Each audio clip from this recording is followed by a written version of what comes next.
Alright then, today is going to be a quick one. We're going to rate how faithful standard Aquaforce has been in playstyle wise versus the original Aquaforce. Got it? Okay, good. 1, 2, 3, go. Starting with the Aquaforce structure deck, Naval Gazer, still a Chad and restands the unit, gains power enough to make old Naval Gazer pretty proud of him. Algos, while differing from his original effect greatly, is back and ready for business. He carries the Aquaforce name and playstyle proudly with his ability to restand not only himself but allies as well. Storm Rider also has a drastic change, but hey, it still remains based on the number of attacks, so I'm okay with that. I rate the structure deck currently 5 assisted cats out of 5. Yes, we are rating things in cats, they're cute, it's my channel, my rating system, deal with it. Next we have Champions of the Asia Circuit. Tidal Assault returns, but now he has to pay for his gym pass so he can keep those sick gains when he's restanding on the first attack. Also, returning alongside him are some wave style units that all gain power depending on how many attacks have been made in that turn, often resulting in some truly nuclear numbers, a favourite being of course Riptide Dragon. As the grade 3s of the set go, Maelstrom returns, emphasising an older Aquaforce style of play based on attack patterns, but is actually just technically Tetra Drive in disguise. While he does have great pressure and potential, he does not unfortunately remain faithful to the older versions of Maelstrom. Overall, this set gets 4 out of 5 assisted cats from me. It holds on to a large amount of Aquaforce's older playstyle, with restanding and gaining power based on the number of attacks, so generally, overall pretty good. Next up, we see Aquaforce just under a year later. I checked with My Glorious Justice. Wheel Assault spins units around the board enough to make the lyrics of Let's Go Round Again to play in the distance. Hydra Hurricane somehow managed to become worse than it used to be, don't ever let me catch you running this unit. Coral Assault returns packing a greater punch, but its first appearance on a card based on units that are being rested rather than the number of attacks. This is an indication of a switch from the Raging Seas playstyle to a Calmer Waters, which is pretty foreboding. Blue Wings exist so that they can simp for heal triggers by restanding. New, but at least somewhat within the guidelines of previously seen Aquaforce stuff with the restands. Glory Maelstrom returns, bringing his cock and ball torture to the guard circle once again, but now with a much larger scope. I'd rate 3.5 assisted cats out of 5, but since I don't want to cut a cat in half, we'll have to round it up to 4.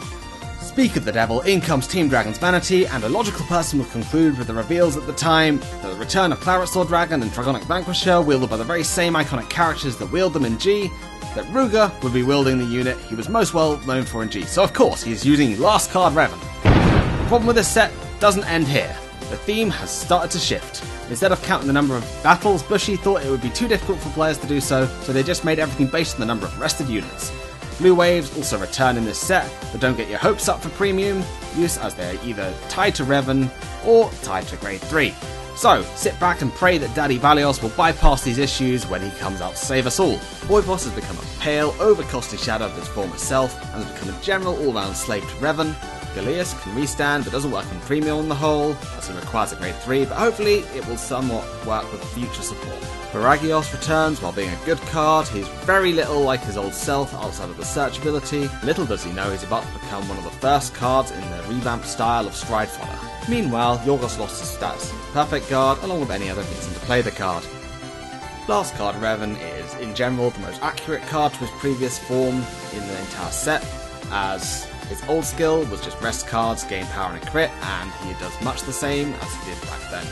This set gets about 2 assisted cats out of 5 for its faithfulness to the previous design of Aquaforce, and that's being generous.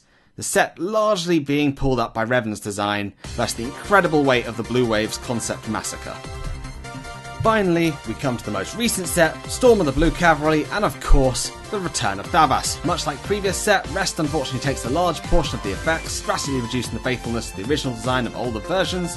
Lambros returns as a grade 4, and once again we pause this video to break your immersion to remind you that Aquaforce has gone from being able to restand 1 unit to 1 column in 3 years with a Vanguard attack.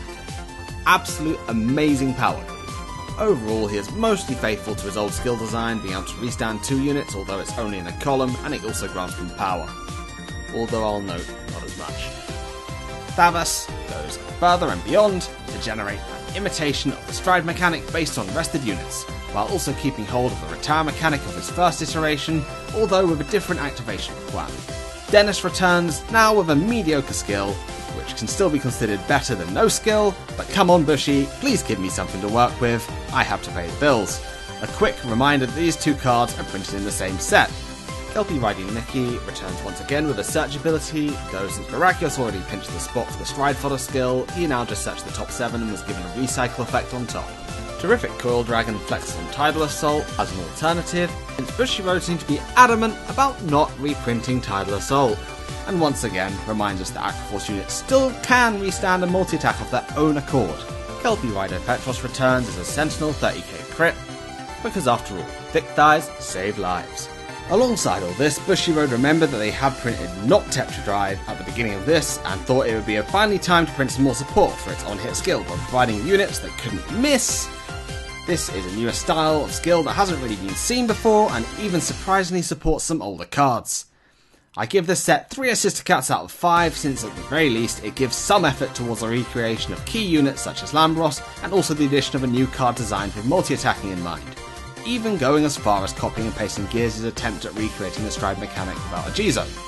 Oh, and finally Valios is neat too, I guess. Returns as a Warlock who sold his soul to Megado, but still retains his own attack power lock skill. The other support is cool too, I guess. It does some of the rotation stuff that Aquaforce used to be known for back when Diamantes was Diamantes.